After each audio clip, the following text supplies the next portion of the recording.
నమస్కారం అండి. నా పేరు లోవరాజు. గొలుగొండ మండలం నర్సీపట్నం నియోజకవర్గం చీడువాల పంచాయతీకి సంబంధించిన నేను ఒక ఓటర్ని. మేము రాజశేఖర రెడ్డి గారు ఉన్న కాడి నుంచి కాంగ్రెస్ కార్యకర్తలమే.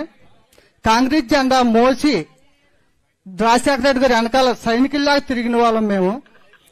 రాజశేఖర రెడ్డి గారు చనిపోయిన తర్వాత మీ కుటుంబానికి జరిగిన అన్యాయం కోసం మీ వెనకాల ఆ జెండా ఒగ్గేసి మీరు నమ్మిన సిద్ధాంతానికే వైఎస్ఆర్ జెండా, ఇక్కడ ఉన్న కాంగ్రెస్ కుటుంబం అంతా వైఎస్ఆర్ జెండా భుజాన్ని వేసుకొని మీ పాదయాత్ర చేసినప్పుడు మీ వెనకాల జెండా పట్టుకొని తిరిగాం. తర్వాత జగన్మోహన్ రెడ్డి గారు పాదయాత్ర చేసినప్పుడు ఆయన వెనకాల జెండా పెట్టి తిరిగాం. మీరు ఏం చెబితే అది వైఎస్ఆర్ కుటుంబం కోసం మా ప్రాణాలు అర్పించడానికైనా మీ వెనకాల తిరిగాం. తిరిగిన దానికి మీరు పాదయాత్ర చేసేటప్పుడు అన్నగారు జైల్లో ఉన్నప్పుడు కాంగ్రెస్ పార్టీ ఏం చేసిందో మీరు చెప్పుకొచ్చారు. మీ మాటలకి ఏ కార్యకర్త కూడా వెనక జరగకుండా రాజశేఖర రెడ్డి కుటుంబానికి ఇంత అన్యాయం జరిగితే సామాజిక కార్యకర్తలుగా మన పరిస్థితి ఏంటని ప్రతి కుటుంబం కాంగ్రెస్ కుటుంబం వైఎస్ఆర్ కుటుంబం అయింది.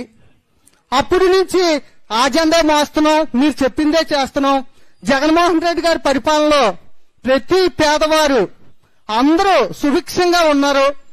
పింఛనీలు వస్తున్నాయి, ఇళ్ల స్థలాలు వస్తున్నాయి, అన్ని రకాలుగా బాగుంది. ఈ రోజు మళ్ళీ మీరు కాంగ్రెస్ పార్టీలో రాజశేఖర రెడ్డి గారి పేరు ఛార్జ్షీట్ లో చేర్చారని చూడండి. మైక్ ఆపొద్దండి, మాట్లాడినివ్వండి. నీకు సమాధానం చెప్తాను. రాజశేఖర రెడ్డి గారి పేరు ఛార్జ్షీట్ లో చేర్చారని బాధపడే ప్రతి కార్యకర్త, రాజశేఖర రెడ్డికి విజయుడిగా ఉన్న ప్రతి కార్యకర్త మీ కుటుంబం వెనకాలే తిరిగారు. మళ్ళీ ఈ రోజు మీరు ఆ పాలన బాగోలేదు, మళ్ళీ కాంగ్రెసే రావాలా అంటున్నారు. దానికి మీ సొల్యూషన్ చెప్తే అందరూ ఆలకిస్తారని కోరుతున్నాను. వెరీ గుడ్, చాలా బాగా మాట్లాడావమ్మా. Very good. ఇంకెవరైనా మాట్లాడతారమ్మా?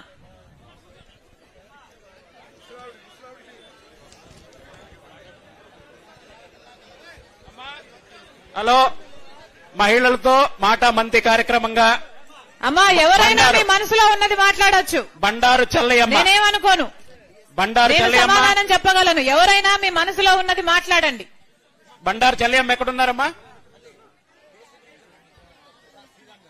శెట్టి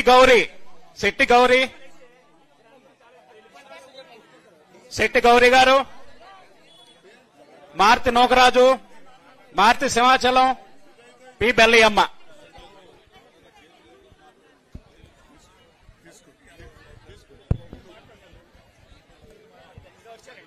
దామా సమస్యలకు సంబంధించి పెన్షన్స్ వస్తున్నాయా, ఇళ్లు ఉన్నాయా, అటువంటి వాటి మీద పొలిటికల్ స్పీచ్ కాదు ఏమ్మా, సమస్యల మీద చెప్పండి.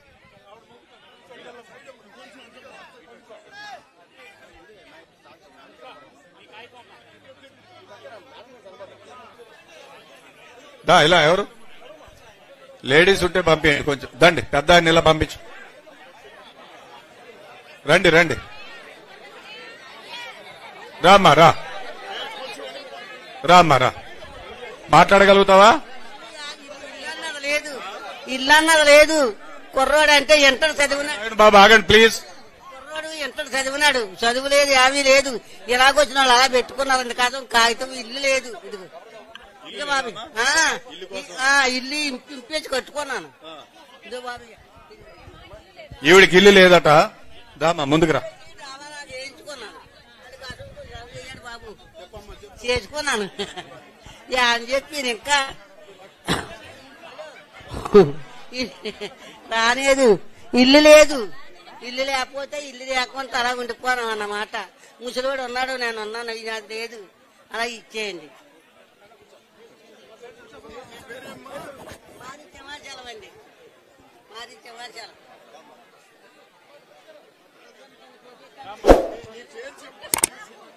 మీ పేరు అన్నీ చెప్పండి మేడం. నా పేరు కనకదుర్గా భవాని. నేను గంగవరం గ్రామం మాకోరపల్లి మండలం నుంచి వచ్చాను. ఈ ఇక్కడికి వచ్చిన ప్రతి ఒక్కరికి పాదాభివందనాలు చేస్తూ మేము చాలా వరకు చదువుకుంటున్నాం. ఎంత చదువుకున్నా సరే చివరికి ఇంటికే పరిమితం అయిపోతున్నాం. కాబట్టి మాలాంటి మహిళలకి ఏదైనా ఉద్యోగం కల్పిస్తారని అందరినీ కోరుకుంటున్నాను. అమ్మ ఎండమూరు రమణ అండి. మా అమ్మగారిది ములగపూడి, అత్తవారిది వెన్నలపాలెం. నేను విజయవాడ పనికి వెళ్ళిపోయాను. నేను విజయవాడ నుంచి వచ్చాను. మరి ఏంటంటే మరి నేను చెప్తాను, మరి అర్థం చేసుకోవాలి అందరూ కూడా. అలాగే మరి మీ విజయవాడ దొరకతరలి మరి నా మీద వాళ్తుంది. మరి నేను కదిలి వచ్చాను విజయవాడ నుంచి.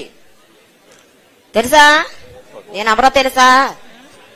నేనెవరో తెలుసా? నీ అన్న నువ్వు వచ్చారే, దర్శనానికి వచ్చారా? పొట్టి చీర పట్టుకొని వచ్చారు కదా విజయవాడ కొండెక్కి, 101 మెట్టు ఎక్కి రాలేదా? మర్చిపోయావా? అది ఒకసారి నాకు మాట్లాడి అవకాశం ఇయ్యి. వెన్నలపాలెం పాట మీద ఒకటి జరిగింది, నేను చెప్తాను. మరి రచ్చబండలో రమ్మన్నారు కదా, అన్ని కష్ట సుఖాలు చెప్పుకోవాలి కదా, చెప్పుకుంటేనే కదా అర్థం అవుతుంది. నేను చెప్తాను, నువ్వు ఆలకించు. అదనమాట. నీకు ఆడబిడ్డ ఉంది, నాకు ఆడబిడ్డ ఉంది, ప్రతి ఒక్కరికి ఆడబిడ్డ ఉంది. కానీ ఒక ఆడబిడ్డకు అన్యాయం జరిగితే ఇంతమంది నాయకులు ఉన్నారే, ఎవరన్నా సాయం వచ్చారా? వాళ్ళకి ఆడవాళ్ళు కానీ మొగోళ్ళు లేరని ఎవరన్నా కూడా వాళ్ళకి సాయం రాలేదే. వాళ్ళు పగవాలే వెళ్ళి వాళ్ళకి అప్పం. నాకు అర్థం కాలేదు తల్లి, నీ సమస్య ఏమిటి? నేను చెప్తా, నాకు నీకు అర్థమయ్యే వాళ్ళకి అర్థమవుతుంది, అప్పుడు వాళ్ళకి చెప్తారు. అర్థమయ్యే వాళ్ళకి అర్థమవుతుంది, మీకు చెప్తారు. ఒకసారి ఒకే ఒక్కసారి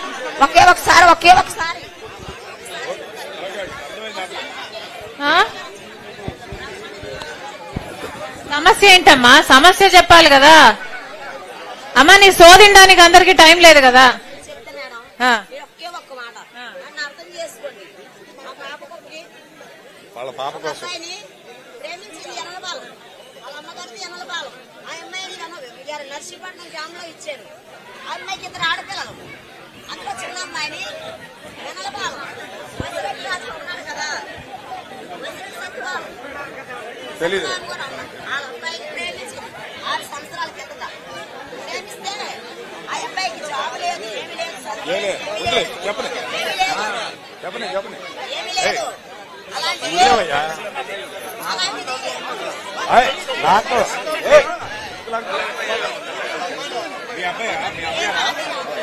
మీ అమ్మ వాళ్ళ అమ్మగారేలండి, వాళ్ళ అమ్మగారే ఈ బాబు వాళ్ళ.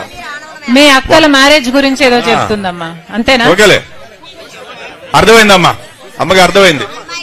అమ్మా ఇది పర్సనల్ ప్రాబ్లం కదా తల్లి, ఇది పర్సనల్ ప్రాబ్లం కదా. మళ్ళీ మాట్లాడదాం.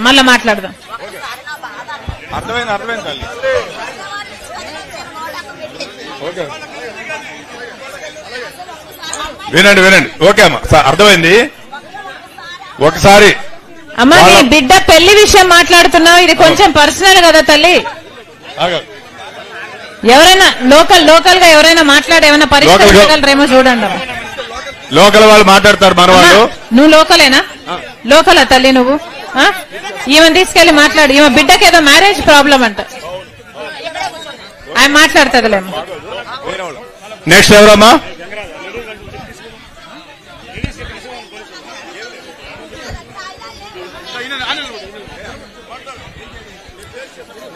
నా పేరు పనుపు బెన్నీ అండి. నాకు 4 పిల్లలండి. 2 మనుషులకి ఇల్లు జాగాలు లేవండి. ఇల్లు జాగాలు అడిగానండి. ఒక ముసలామి గారిని ఇచ్చారు కానీ 2 పిల్లల తల్లికి భర్త భార్యకి ఇవ్వలేదండి.